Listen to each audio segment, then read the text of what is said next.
and welcome back to another video of me talking about my life. Now, last time I talked about me spending most of my high school years in a program and tell you how I did it, why I was there, and stuff like that. So today we are going to talk about my time inside of a group home. Now, I spent 12 months inside of a group home. It was in the island of Laval. Not going to tell you exactly where for privacy reasons. But one thing I want to talk about is what I did there. So it was mostly in French. Sorry, I learned how to communicate in French. For the first couple months, I just stand on the table like this. But then eventually I started learning how to speak French and actually communicating in French with everyone else. We had a couple of chores every week. They would change depending on your schedule. Like, you take out garbage this week, next week you do laundry. I mean, that's dribble. You do your own laundry and get points for it. Oh, you get points for doing your chore right. Then every Thursday you get your big chore, so instead of just brooming, you pass the mop. Another thing too that we did on Thursday was a thing called Grand Ménage de Chambre, which just basically means deep cleanup in the room. Now, when I was by myself, I just broomed and mopped and clean my desk. But when I had my roommate, me and him made a deal. I'll pass the broom and he passes the mop. He cleans his desk, I clean my desk. Now sometimes he'll come up to me like, hey, do you mind cleaning my desk for me? And then I'll be like, yeah, sure, why not? Also, there's a library nearby that I used to go there, buy some books. There was also gaming section that I took games for the Switch, which we actually had in there. Pool during the summer, not inside, like down, like in the same block. Also, there's little field trips as well, which I was actually surprised that there was field trips. Of course, they didn't have to sign it. It would just be like, oh, today we're going to see Disney on Ice. Next time was oh yeah, one time we went to go see an actual like soccer player at the mall, which I forget the name of it though. It's a new poster. It's a new picture of what he looked like. I still have the t-shirt, but his signature eventually disappeared because of, constantly being in the laundry and stuff. Now, when I first arrived there, it was a certain time, like after 7 p.m. or something like that, where you can play games all night. But then they started making a rule where you have to write your name. Okay, Alex, at 7 p.m., I would like to use the TV for 30 minutes or an hour. And that's the rules what they came up with. And I basically experienced every way you can leave the group home. I seen kids go back to the center, which is basically juvie. I've seen kids leave back to your parents' house. I've seen kids who came from the parents' house and went to juvie. I've seen kids that went to juvie, came back, and were responsible and went back to their parents and everything was all good. Oh yeah. Another thing, too, is how I spent my time around the people there. Well, me and my roommate, we became very close, and even though he spoke only in French, I was able to communicate and still understand him in a way. Sometimes I would, but then we'll just play, like, kind of a, what's that game called? Where you have to, like, make designs, and like, oh, okay, oh, that thing, oh, yeah, I know that is, it's, that.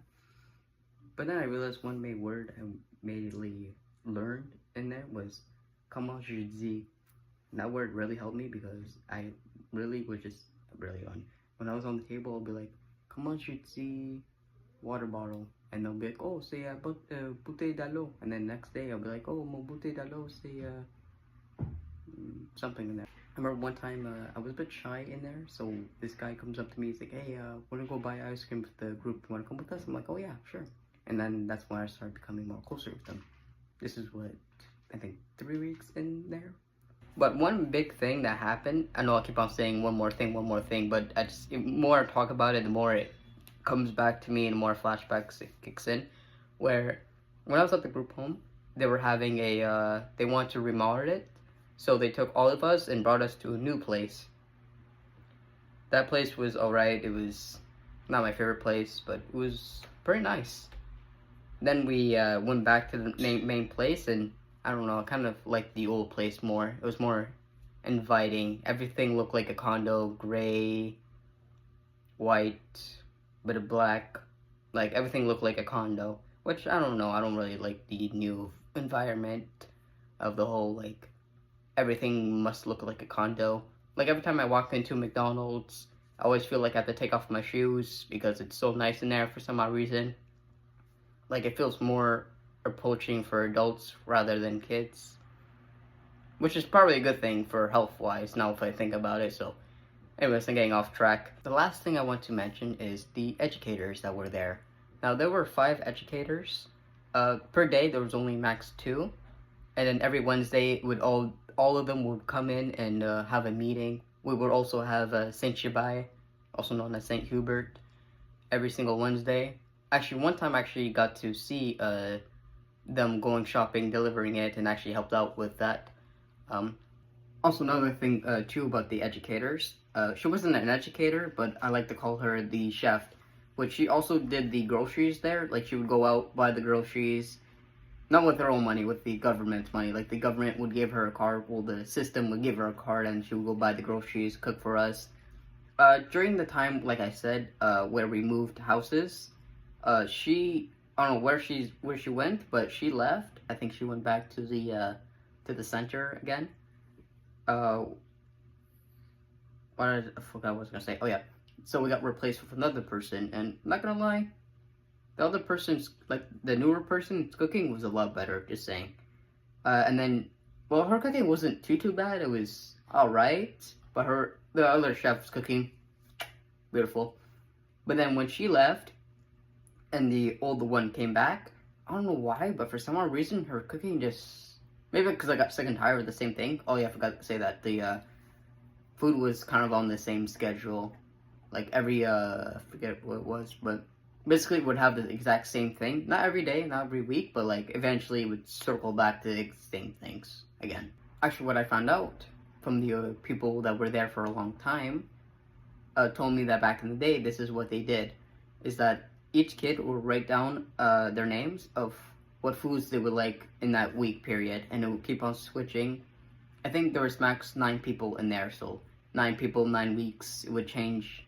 And you get to decide what the kids are gonna have for dessert and supper, breakfast, lunch, and so on and so on. Another thing too that happened with the educators, if they weren't available to come by, it would rather be the other replacements of the 5, or it would just be a complete another person that is in training, and yeah, like I said, it was just a bunch of people in training. There was one person that was doing a stage there that would come by, like, I think every Wednesday, Thursday. And actually, one time, he actually invited me and this other kid to the downtown Chinatown. Well, we actually went to the museum first, and then we actually went to Chinatown after. So I think he was still around when I left. But I think he's gone now. By now, because I still talk to my roommate now, and he said that he's no longer a part of the program. He graduated from his program, and now hopefully he's still doing what he wants to do. We also had another girl doing her stage there, I believe, but she wasn't there for long. She was only there for like a couple of weeks or so, or a month. She didn't really do as much, which I kind of forgot about her. I just realized now, while talking about him, I realized, oh yeah, there was another person doing her stage. Actually, now think about it, I'll get back to the question I had in my other head, but another question too is that I got a free dentist. Well, it wasn't free, but the government covered it, so that was good, because I had a hole right here on my tooth, so I got that removed.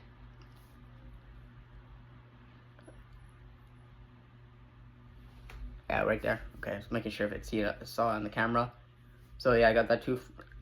Spinning a bear. So I got that tooth removed. Free. We also got doctor's appointments as well. I did a couple blood tests. One thing I want to know is if I was gonna grow another inch, because at the time I was there, I was like 4'11", so I want to see if I had chance to grow. Now this is what the doctor said. Not joking. This is literally what the person said. Literally, we're waiting there for minutes, 30 minutes. Me and this educator were making jokes, so she abandoned us. What's happening and stuff. She comes in like this. Hold on, I'll be right back.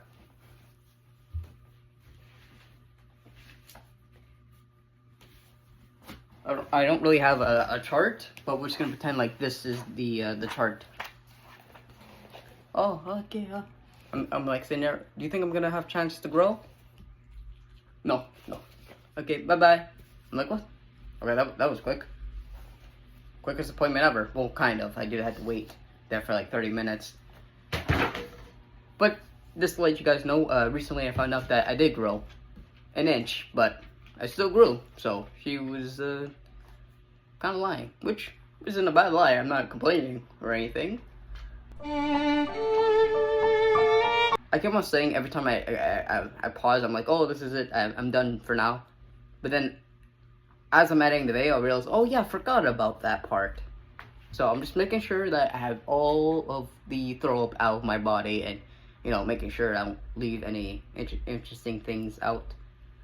I don't want to talk about too much stuff, because if I do that, I'm just gonna say some nonsense stuff and talk about the first time when I